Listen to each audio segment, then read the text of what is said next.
السلام عليكم ورحمة الله تعالى وبركاته. الحمد لله والصلاة والسلام على سيدنا رسول الله محمد بن عبد الله وعلى آله وصحبه ومن والاه ولا حول ولا قوة إلا بالله. اللهم صل وسلم وبارك وكرم على عبدك ونبيك المصطفى سيدنا محمد الفاتح لما أغلق والخاتم لما سبق ناصر الحق بالحق والهادي إلى صراطك المستقيم وعلى آله وصحبه حق قدره بالدار العظيم. بارك سبحانك لا علم لنا إلا ما علمتنا إنك أنت العليم الحكيم. قال رب اشرح لي صدري ويسر لي أمري واحلل عقدة من لساني يفقهوا قولي ولا حول ولا قوة إلا بالله العلي العظيم. أما بعد, alhamdulillah, puji syukur kehadrat Allah Subhanahu wa taala. Di malam yang ke-10 Allah Subhanahu wa taala masih membimbing hati kita, menuntun langkah kita untuk bisa melaksanakan dari apa yang telah difirmankan oleh Allah Subhanahu wa taala. Allah Subhanahu wa taala mengatakan, "Ma khalaqtul jinna wal insa illa liya'budun." Tidaklah aku menciptakan jin dan manusia melainkan untuk mengabdi kepadaku, kata Allah Subhanahu wa taala. Dan datangnya kita, hadirnya kita di malam yang ke-10 dari bulan Ramadan untuk bisa melaksanakan salat Isya berjamaah dan salat tarawih berjamaah, ini pun termasuk bagian dari pengabdian seorang hamba kepada Allah Subhanahu wa taala. Pengabdian seorang makhluk kepada yang maha menciptakan dirinya.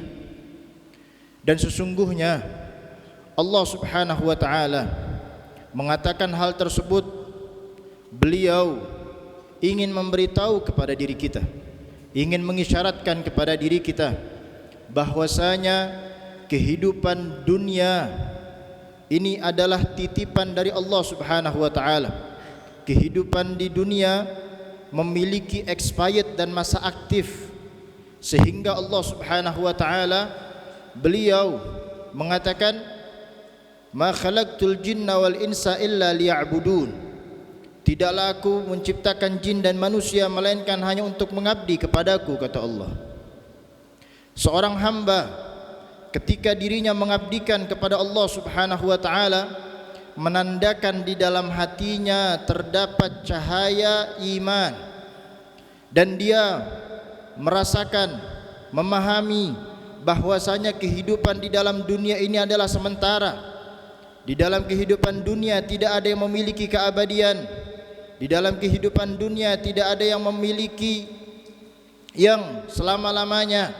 Pasti menemukan yang namanya perpisahan, pasti menemukan yang namanya pengakhiran.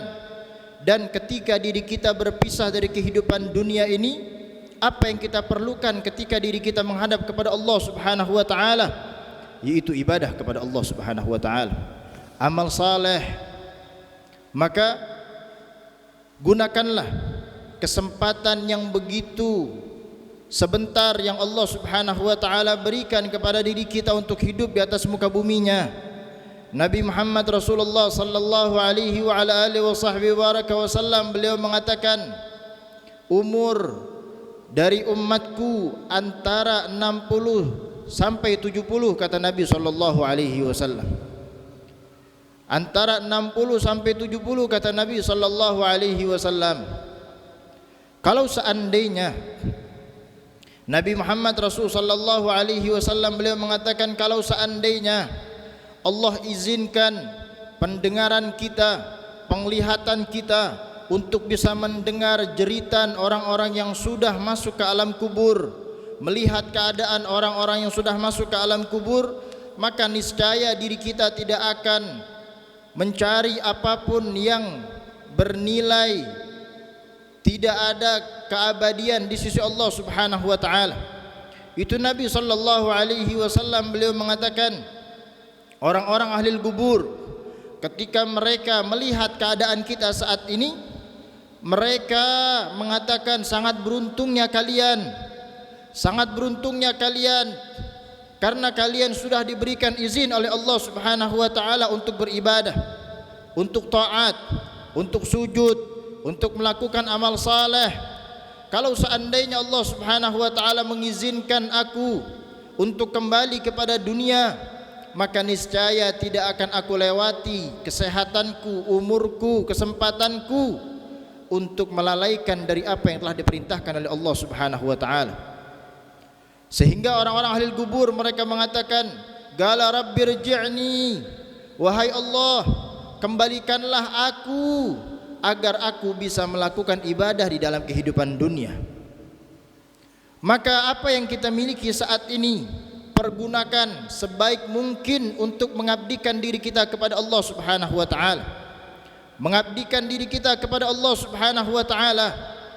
Janganlah kita memikirkan sesuatu hal yang tidak memiliki keabadian untuk diri kita setelah kehidupan dunia. Karena yang kita harapkan, yang kita miliki setelah kita berpisah dari kehidupan dunia hanyalah amal ibadah untuk sampai kepada derajat yang tinggi di sisi Allah Subhanahu wa taala. Setiap segala sesuatu yang kita miliki, apapun itu akan menemukan yang namanya perpisahan, akan menemukan yang namanya expired, akan menemukan yang namanya selesai. Entah itu harta, jabatan, kesehatan. Allah Subhanahu wa taala ketika ingin memberikan dunia kepada seorang hamba, Allah tidak memandang mereka yang taat maupun yang maksiat, yang sujud maupun yang ingkar, yang melakukan perintahnya Allah maupun yang melalaikan kepada perintahnya Allah Subhanahu wa taala. Allah berikan dunia kepada mereka, dan akan tetapi ketika Allah Subhanahu wa taala melimpahkan cintanya kepada seorang hamba, maka tidak semua hamba mendapatkan cintanya Allah, melainkan mereka yang keningnya dimudahkan oleh Allah untuk sujud kepada Allah Subhanahu wa taala. Maka jangan kita mengira ketika diri kita dimudahkan dari segala urusan dunia kita, Allah cinta kepada kita, Allah rindu kepada kita, Allah bangga kepada kita, Allah senang kepada diri kita. Justru Al-Imam Syekh Hasan Asyadili alaihi ridwanullah alaihi rahmatullah, beliau mengatakan, berhati-hatilah kalian ketika kalian mendapatkan kemudahan dari setiap urusan dunia kalian yang Allah berikan kepada kalian, maka hakikatnya sesungguhnya Allah Subhanahu wa taala sedang memberikan ujian kepada kalian, kata Imam Hasan Asyadili. Dan ketika diri kita Allah beratkan untuk melakukan taat, Allah beratkan untuk melakukan ibadah, Allah beratkan untuk sujud, Allah beratkan untuk melangkah di kaki kita, langkah kita untuk melaksanakan salat jamaah, maka menandakan diri kita tidak mendapatkan cintanya Allah Subhanahu wa taala. Akan tetapi ketika Allah memudahkan langkah kita untuk taat, untuk sujud, untuk melangkahkan kaki kita ke masjid melaksanakan salat jamaah, disinilah tandanya Allah Subhanahu wa taala cinta kepada seorang hamba. Dan ketika Allah Subhanahu wa taala sudah cinta kepada seorang hamba, maka dari setiap apa yang dia miliki akan memiliki keabadian di sisi Allah Subhanahu wa taala. Maka oleh karena itu, sadarkanlah diri kita. Sadarkanlah diri kita. Nabi sudah mengatakan antara 60 sampai 70 umatku akan tidak ada lagi di dalam kehidupan dunia. Saat ini diri kita ada yang berusia 30, ada yang berusia 40, ada yang berusia 50, bahkan sudah ada yang berusia 60 tahun. Dan bukan lagi waktunya diri kita bermain-main di dalam mengabdikan diri kita kepada Allah Subhanahu wa taala. Bukan lagi diri kita waktunya untuk bermain-main di dalam sujud dan ibadah kepada Allah Subhanahu wa taala. Karena yang kita cari adalah keabadian dari Allah Subhanahu wa taala. Tidak ada yang abadi di sisi Allah Subhanahu wa taala melainkan dari setiap segala sesuatu apa yang kita lakukan kita niatkan untuk Allah Subhanahu wa taala. Untuk Allah Subhanahu wa taala.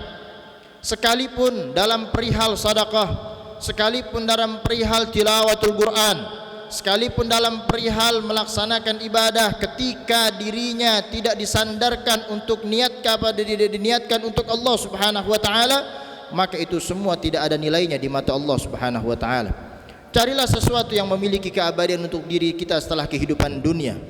Mengabdikan diri kita kepada Allah hanya untuk Allah, karena Allah, dan akan kembali kepada Allah Subhanahu wa taala. Ayyuhal ahbab, hadirin yang dimuliakan oleh Allah Subhanahu wa taala, mari sama-sama kita meminta kepada Allah Subhanahu wa taala agar dalam sisa umur-umur kita Allah berikan keberkahan di dalamnya, berkah di dalam taat kepada Allah, berkah di dalam ibadah kepada Allah, berkah di dalam sujud kepada Allah, berkah di dalam istighfar kepada Allah, dan berkah di dalam taubat kepada Allah Subhanahu wa taala.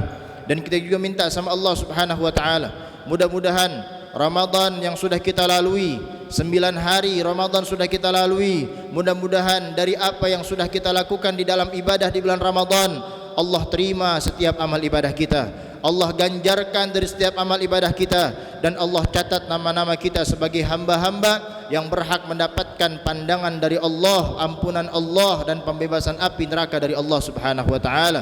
Allahumma hdina fi man hadait, wa afina fi man afait, wa tawallana fi man tawallait, wa barik lana fi ma a'tait, wa qina bi rahmatika syarra ma qadait. Wa sallallahu taala ala sayidina Muhammad wa ala alihi wa sahbihi wa baraka wa sallam. Walhamdulillahi rabbil alamin. Wal 'afwa minkum. Assalamu alaikum warahmatullahi taala wabarakatuh. Waalaikumsalam.